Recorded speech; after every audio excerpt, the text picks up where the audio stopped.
அரங்கேறும் தமிழரின் பிம்பம் உங்கள் TVI.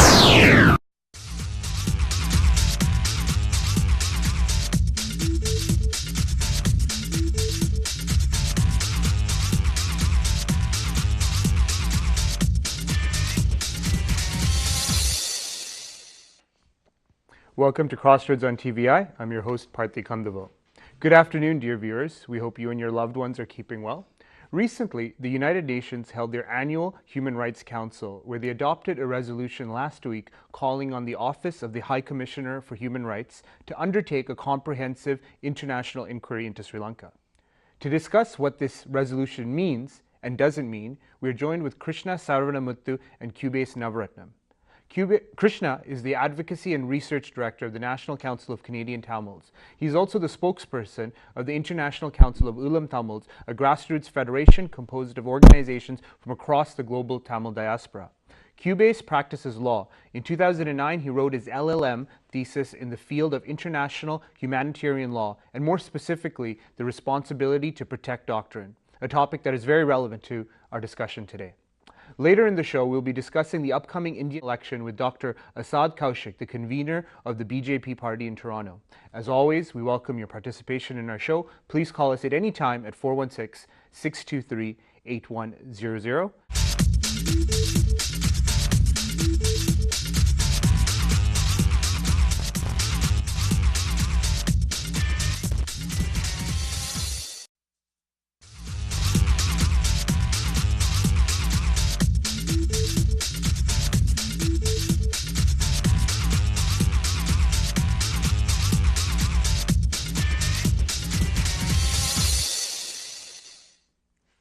Welcome back, dear viewers. Starting tomorrow, India, the world's largest democracy, will undertake a month-long process exercising their people's rights to elect their national leadership.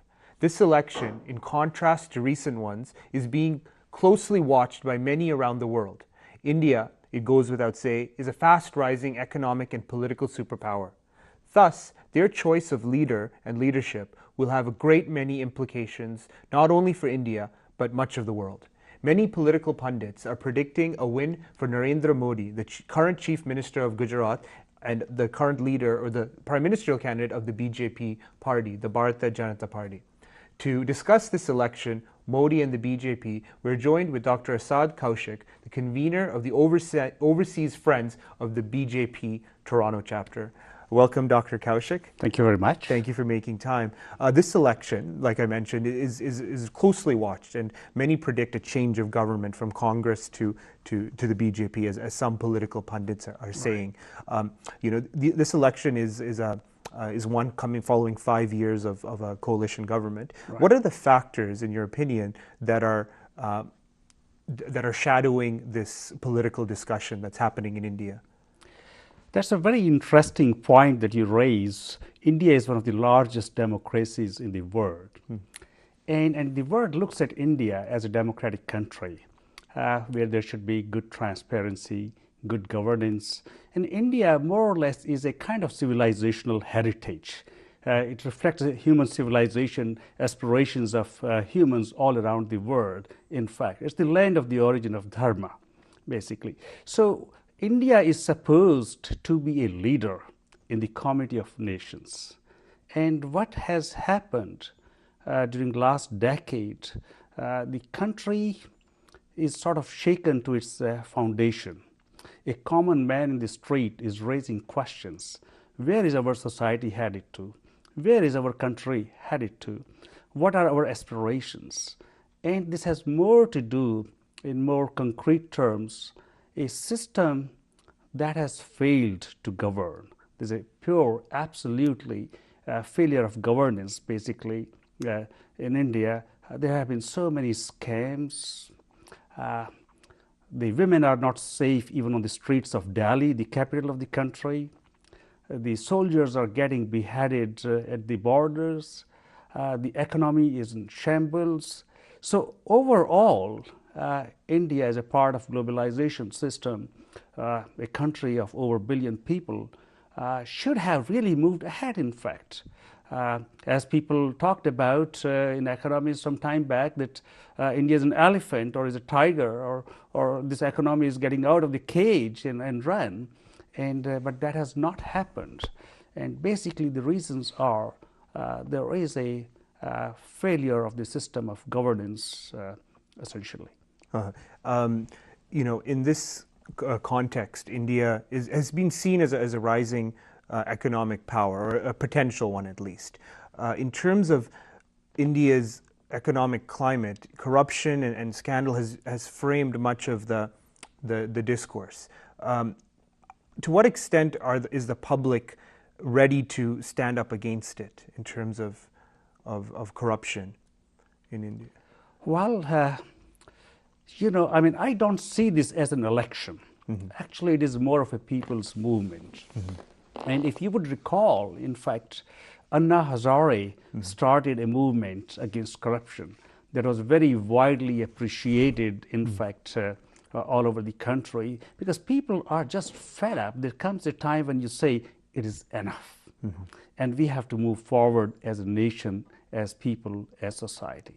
So this corruption is as much about corruption, about security of the country, about economy of the country, or any of those kind of issues that concern us in our daily life today. What were the factors that were going into Narendra Modi's selection as the BJP candidate? How did that come about? That's a very interesting point. You raise a very interesting question. In fact, this is as much a question to me as a person. How and why Narendra Modi, basically?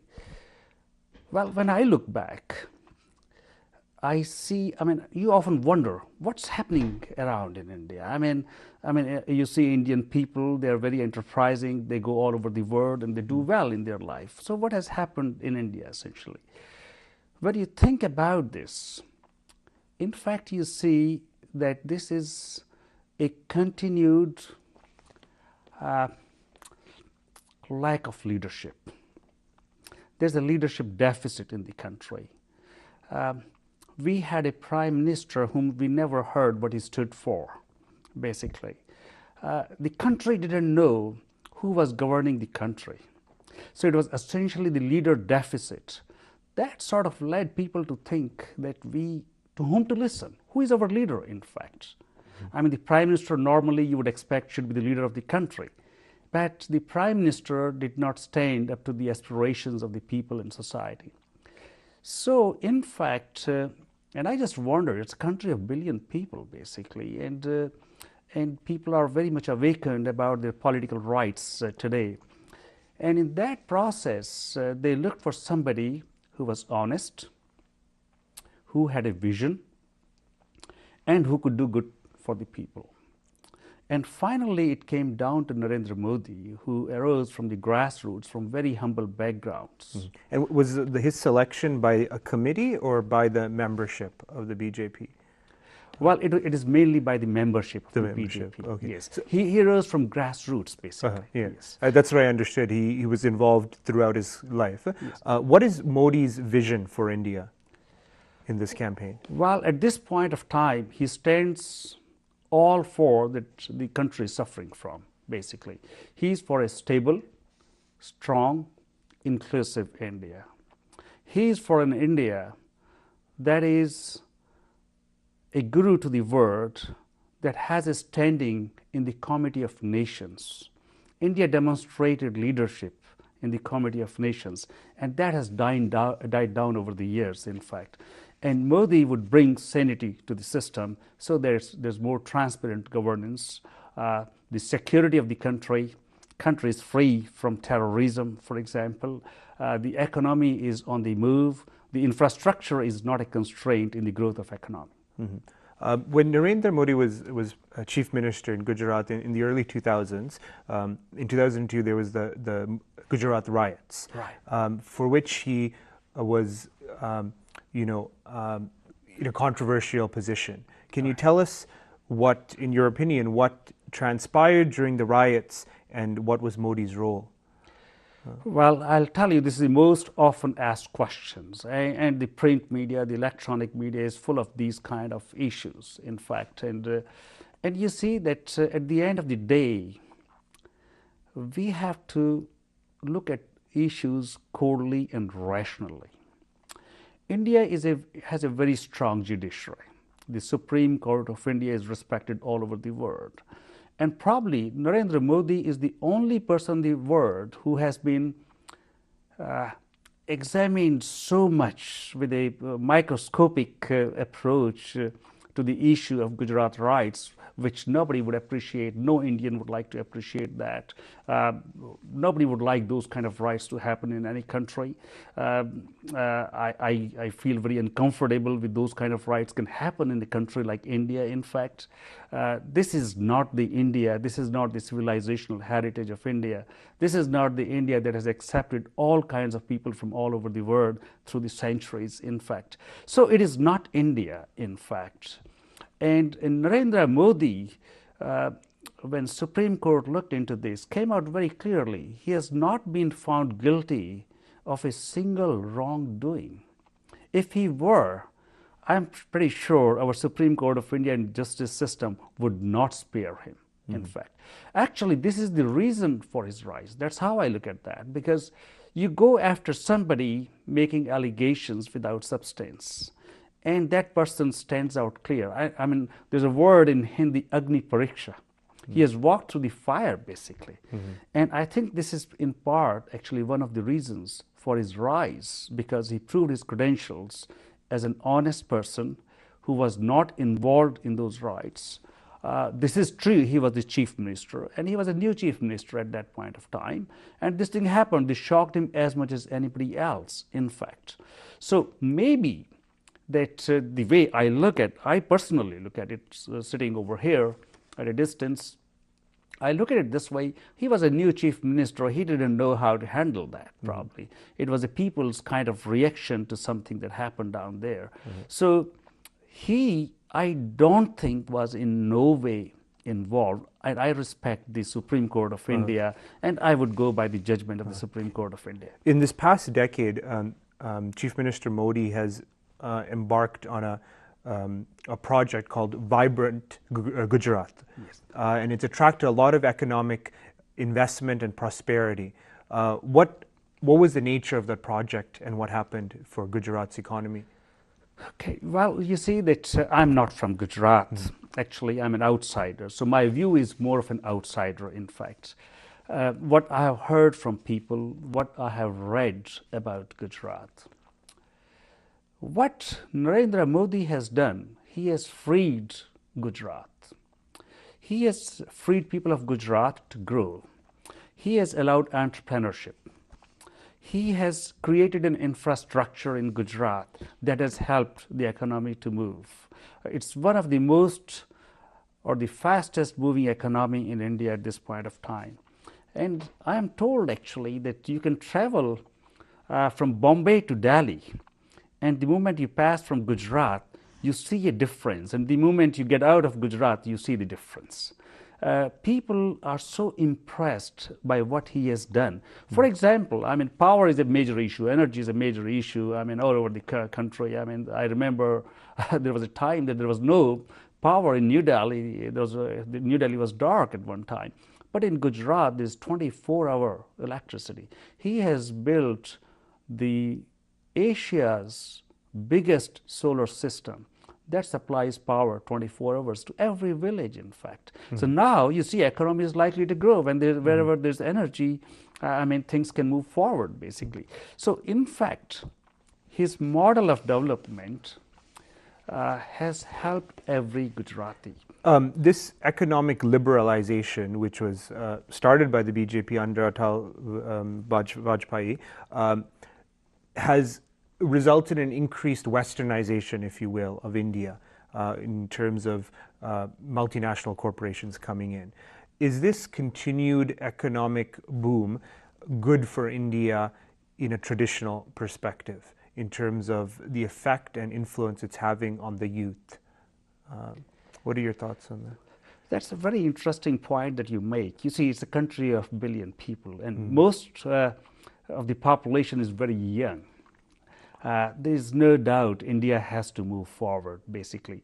Now, this globalization is a missed opportunity for India. What has happened is, and that is why I come back to the issue of corruption again and again, because this was the time where the country was supposed to grow. Every village was supposed to grow. Every town was supposed to grow. But what has happened in that process is that because of this rampant corruption, black money, crony capitalism, what has happened is it has, rather than narrowing the gap between rich and poor, it has widened the gap between rich and poor. So the people are actually worse off. Their purchasing power capacity has gone down. Their quality of life has gone down. But it was supposed to be the other way around, in fact. Because of globalization, you could expect Indians succeeding in every field of activity. I mean, be it education, health, agriculture, but that has not happened. Aside from the economics of it, culturally and socially, has this westernization hurt India in terms of the culture and values? Well, youth. I mean, youth is very much concerned about this. I mean, that's where most of the energy lies today, basically, in India, because all these young people, they have very high aspirations, and I'm told that India needs to create 12.5 million jobs for next 20 years to absorb this massive youth power that India has. They need employment. They need jobs. Basically, they need quality education. But that has not happened. The quality of education has gone down in India. Somehow the priorities of the government have moved away from infrastructure, from education, from job creation. Hardly jobs have been created in India. So the social upheaval kind of exists in the young population. That's why they're concerned where their country is headed to. What is their future? They don't see a future at this point of time. So it can't continue. It has to change. Okay, and you know, unfortunately, time is running out. But my final question I'd like to leave on Modi has spent a lifetime career in the BJP, but before that he was an involved member in the RSS and you know, a very leading Hindu organization. Many feel that because of the colonial experience by the British, the Hindu identity in India has suffered. And as a result, these organizations have come about to reestablish, maybe not Hinduism, which is a colonial term, but Sanatana Dharma, right? What do you feel Modi will bring in terms of that Hindu identity or Vedanta identity? This is a very interesting point that you raise. And if you read Rajiv Malhotra, he wrote a book, Being Different. And you see that how these different civilizations or countries came to exist. That is what we have to look into. India has its own civilizational platform. India grew up on dharmic traditions. India didn't need secularism because these dharmic traditions led to acceptance of everybody, in fact. Be it Jews, Christians, Muslims, all over the world. Actually, Indian civilization absorbed everybody. But the secularism is more of a Western concept. The church was very strong, basically, so there had to be a secular character, in fact, to minimize the influence of the church. But India doesn't have that kind of situation. So what is happening is that Western values have been imposed on India that has a different kind of civilizational platform. So our expectation would be that Narendra Modi restores the basic civilizational platform.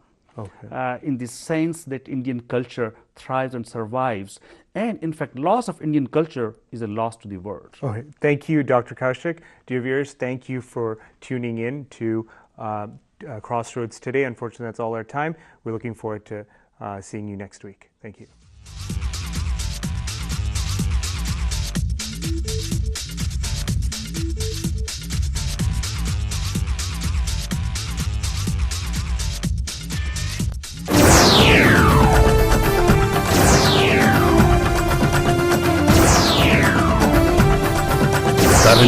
தமிழரின் பிம்பம் உங்கள் TV.